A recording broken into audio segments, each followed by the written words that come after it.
आदमी ने सुरक्षा रस्सी को कार के टायर से बांधा, फिर जोर से खींचा और इसके बाद अपने दोस्त के साथ हॉट एयर बैलून में बैठ गया। लेकिन अभी थोड़ी ही देर खुशी मना पाए थे कि कैसी को पता चला कि वे 10,000 मीटर की ऊंचाई पर पहुंच गए हैं। साथी ने ये देखकर चौंक गया। उसने साफ देखा था कि लंबे बालों वाले ने सुरक्षा रस्सी बांधी थी। फिर ये हालत कैसे हो गई?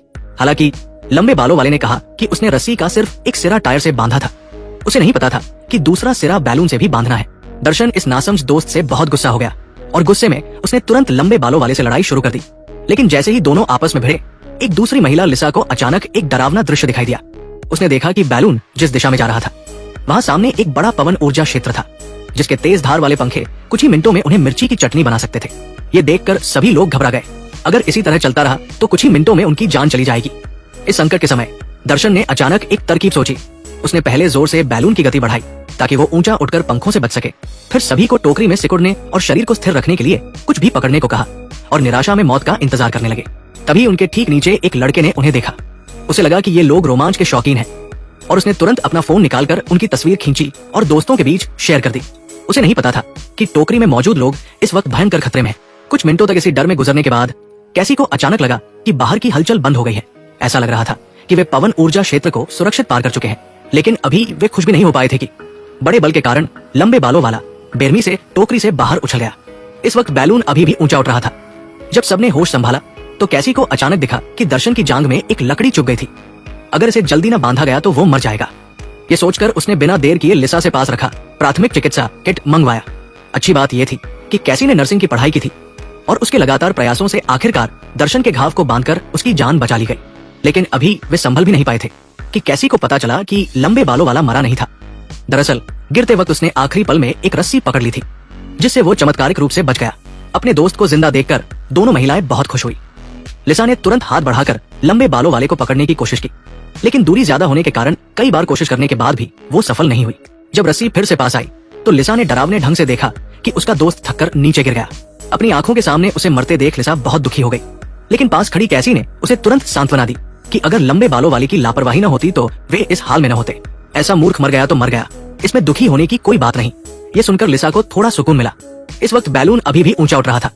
अगर उन्हें जिंदा रहना था तो उन्हें खुद को बचाने के उपाय करने थे। एक पुरुष और 2 महिलाएं बैलून में 3 दिन 3 रात तक फंसे रहे।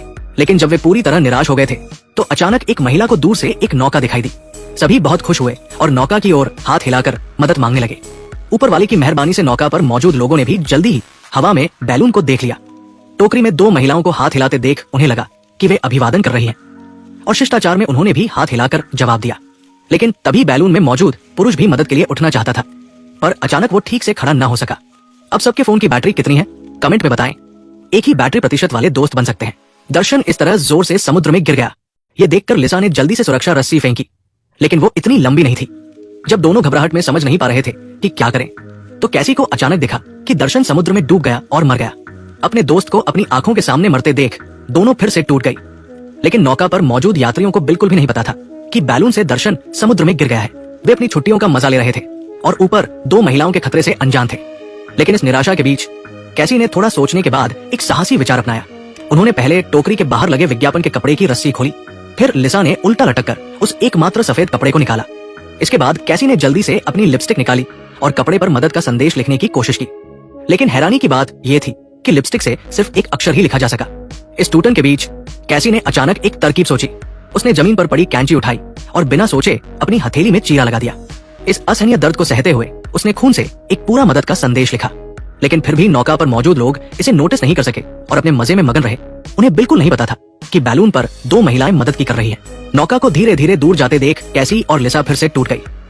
वे निराश होकर टोकरी में बैठ गई क्योंकि बैलून लगातार नीचे गिर रहा था और समुद्र में डूबने वाला था। जिंदा रहने के लिए उन्हें प्रोपेलर जलाना था ताकि बैलून ऊंचा उठे और समुद्र से दूर रहे। कैसी ने जल्दी से रेड वाइन की बोतल उठाई ताकि सूरज की रोशनी को परावर्तित कर सके, लेकिन ये तरीका काम नहीं किया। बेहतर उपाय ढूंढने के लिए कैसी ने एक गुब्बारे को पानी की बोतल पर चढ़ाया।